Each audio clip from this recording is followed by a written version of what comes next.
If you've forgotten your Facebook password and need to recover it, don't worry, I've got you covered. Today I'll show you how to reset your Facebook password in 2024.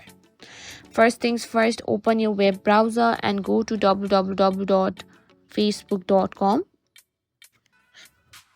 You'll see the Facebook login page.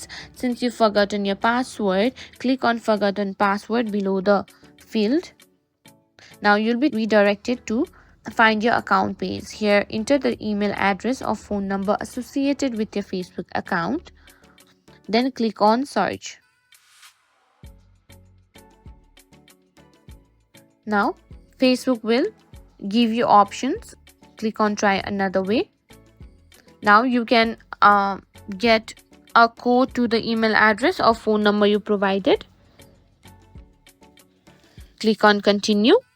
Now, once you have the code, simply go back to the Facebook page and enter it into the code field.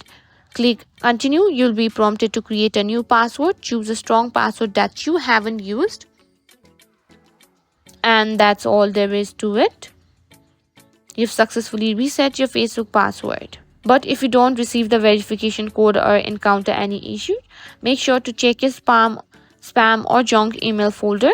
If the issue persists, you may need to try using a different recovery method or contact Facebook support